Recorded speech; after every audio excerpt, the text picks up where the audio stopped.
Do you want to know how to get rich? Rich Dad, Poor Dad is the story of Robert Kiyosaki. He had two dads. One had a PhD while the other had only finished 8th grade. Although both dads earned a significant amount of money, Poor Dad always struggled while Rich Dad was on his way to becoming one of the richest men in Hawaii. If you weren't born with rich parents, you can learn from Kiyosaki. To become wealthy, you can use the principles from this book. The first principle is the rich don't work for money. Let's look at John over here. He spends every hour of every day working for money. He's really mad at life and can't understand why he can never seem to get ahead. Over here, we have Ben. He makes the same amount of money as John, but Ben spends most of his time looking for assets to add to his collection. Both of these guys make the same amount of money, but John trades his time for money while Ben gets his money from assets. The lesson here is that the rich don't trade their time for money. Instead, they acquire assets that make money for them. One of my favorite quotes goes a little something like this: most of the time, life does not talk to you. It just sort of pushes you around, and each push is life saying, wake up. If you want to become wealthy, you must know that people's lives are controlled by two emotions, fear and greed. I've had a lot of people tell me that they are not interested in money, but yet they'll work a job for 8 hours a day trying to get more of it. When not controlled properly, fear and desire can lead you into life's biggest trap. The second principle from the book is called financial literacy. If you want to get rich, it's not about how much money you make. It's about how much money you keep. Intelligence solves problems and produces money, but money without intelligence is money soon gone. Did you know that rich people acquire assets while the poor and the middle class acquire liabilities that they think are assets? To become wealthy, you must understand the difference between a liability and an asset. All you have to remember is that assets put money into your pocket and liabilities take money out of it. This is one of the only rules you'll ever need to know if you want to become rich. A lack of financial knowledge is the number one reason why the rich get richer and the poor get poorer. The third principle from the book is mind your own business. To sum this principle up, the book is telling you that the rich focus on their assets while everyone else focuses on their income statements. To follow this principle, you need to build and maintain a strong group of assets. An asset might be a piece of real estate, a website, or anything that produces positive cash flow for you every single month. The fourth principle from the book is the power of corporations. If you're watching this video, you probably don't know that corporations are one of the biggest secrets of the rich, and they serve as a smarter way to play the game of life. The rich use corporations to take advantage of legal tax loopholes and protect their money. If you own a business and make a decent amount of money, you need to consider setting up a corporation.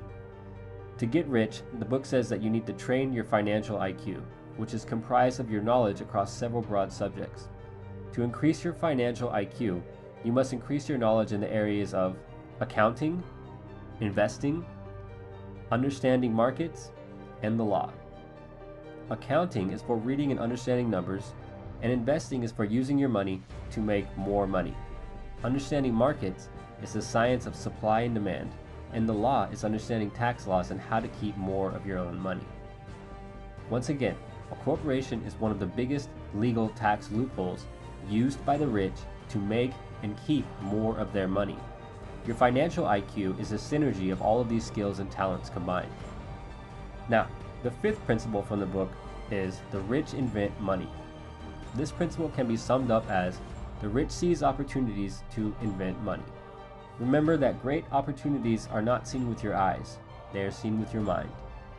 The single most powerful asset that you have is your mind, and if trained well, it can create enormous wealth for you. Another important point from the book is, in the real world, it is not the smart who get ahead, but the bold. This means that the bold, or risk takers, tend to make the most financial progress, even if they're not as smart as others. The sixth principle from the book says to work to learn, don't work for money. This means that rich people work to learn, and not for job security. If you want to get rich, you should know a little bit about a lot of subjects. One of my favorite quotes is, JOB is an acronym for just over broke. It means that focusing only on a job will prevent you from becoming truly wealthy. Now, the seventh principle from the book is overcoming obstacles. The primary difference between a rich person and a poor person is how they manage fear. Even if you have an excellent financial IQ, there are a few major obstacles that will hold you back from becoming rich. These obstacles are fear, cynicism, laziness, bad habits, and arrogance. Some people are so afraid of losing that they lose.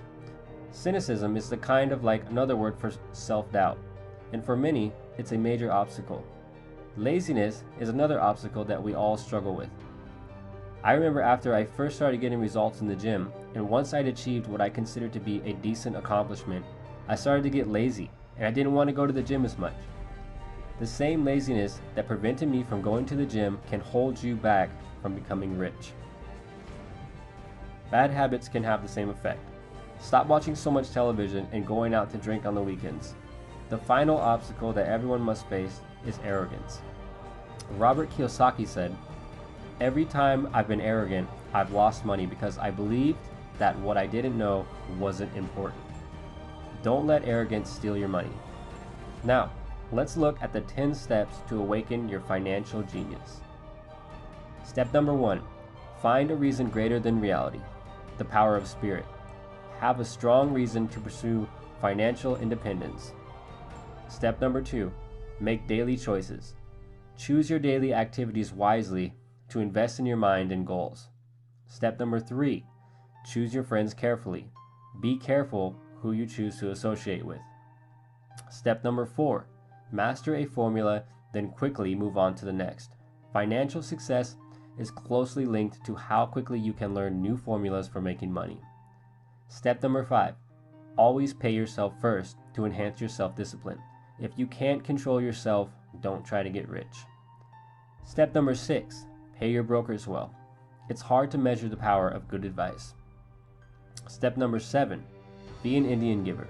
With the right deal, it is possible to get something for nothing. Try to make investments that offer you something for free, such as a piece of land. And step number 8, use assets to buy luxuries. You should always buy luxuries with income from assets and not loans. Step number 9, choose heroes. By having heroes, it becomes much easier to tap into your raw genius. And finally, step number 10, teach and you shall receive. When you need something, give what you want first, and it will come back to you in buckets. These are the main principles from Rich Dad Poor Dad by Robert Kiyosaki.